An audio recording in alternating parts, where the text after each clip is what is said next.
Hi guys, it is Glenn Fuller back for another little snippet of me sounding off, I guess, on what's going on.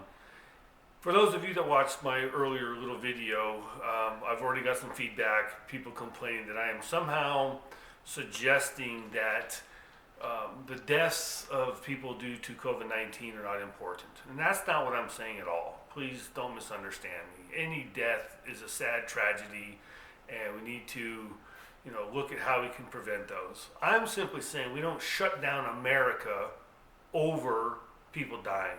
This is America. We never have.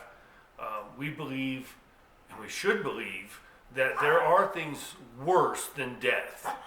And for those of you that quickly look at me like I'm a moron and think that's impossible and that shouldn't happen, then I would simply state that I am really, really glad that our forefathers didn't think that way.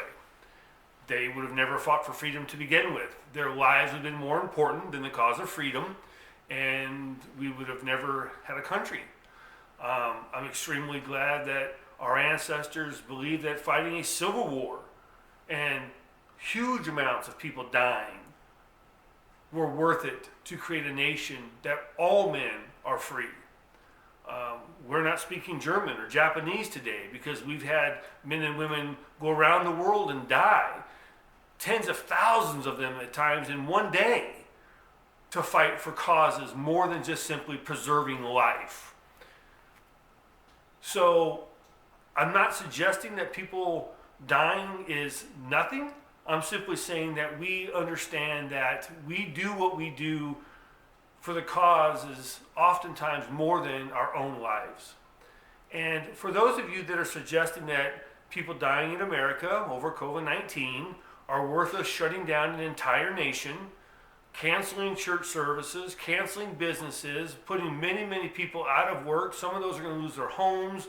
They're going through extremely difficult financial problems over people dying, when I believe there's other measures we could be taking, educating the public, letting people understand what safety precautions we could be taking and using. There's a lot of things that we've done in the past that could have been implemented in this time frame that would have kept America moving forward and still been able to be safe. And I know there's going to be debate about this for decades to come. But I would ask you this: how many lives have to be lost before something becomes so catastrophic that we shut down America? So far in America, as of today, we are looking at just over 5,000 lives.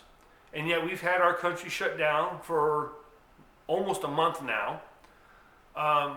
Several of those people are in total lockdown, depending upon which state and which area you're in, over those 5,000 lives. And if that's the magic number, or if 2,000 lives a month ago when all this started was the magic number, I would ask you then why we haven't shut down other industries and other parts of our lives to save lives. Case in point, I was doing a quick search on the internet, and according to the World Health Organization and the CDC, I pulled up some drowning stats, which I found quite interesting.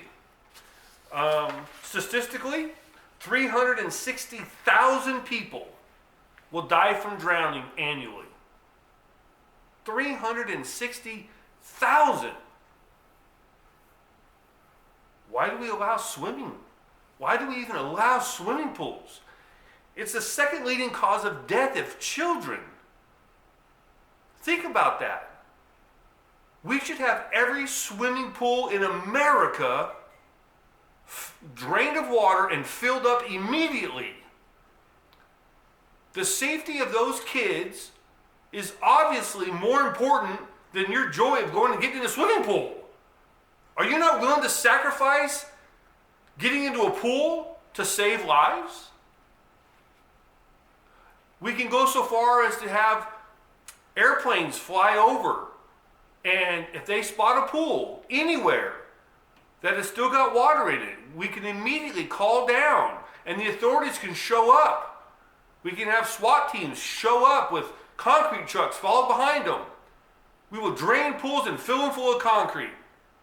How far are we willing to go? Or do we believe in this country, like we have for decades, that yes, an education about safety around that topic is important.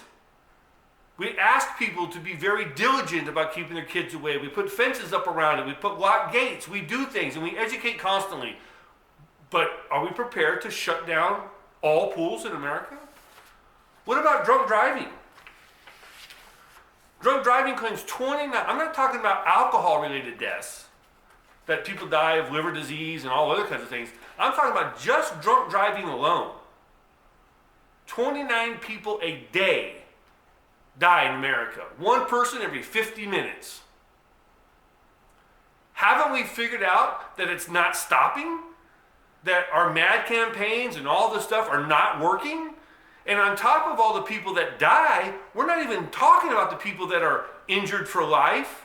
We're not talking about the people that have PTSD over accidents that will cause them great trauma for years to come, or the $45 billion it costs annually to deal with all these accidents. So at the very least, to save lives, shouldn't we ban and close all bars, anything that allows public consumption of alcohol?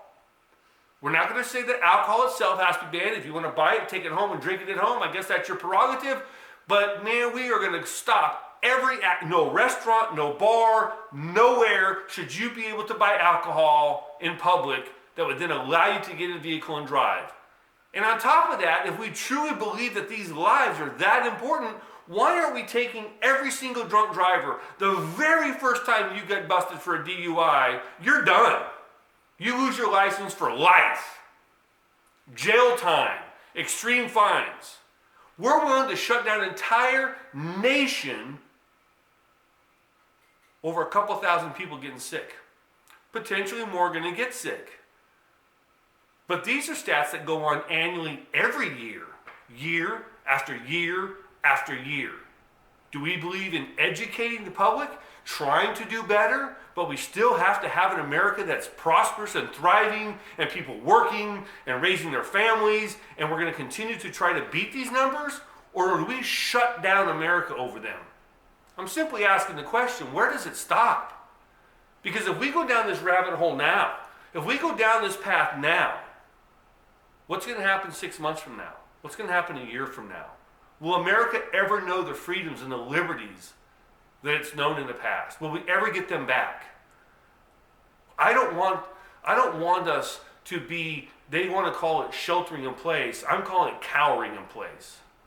We're not the kind of people that cower in place when bad things happen. Americans come out swinging, and we fight back, and we fight hard, and we beat it. Thank you for listening once again. I'll be back with more. God bless.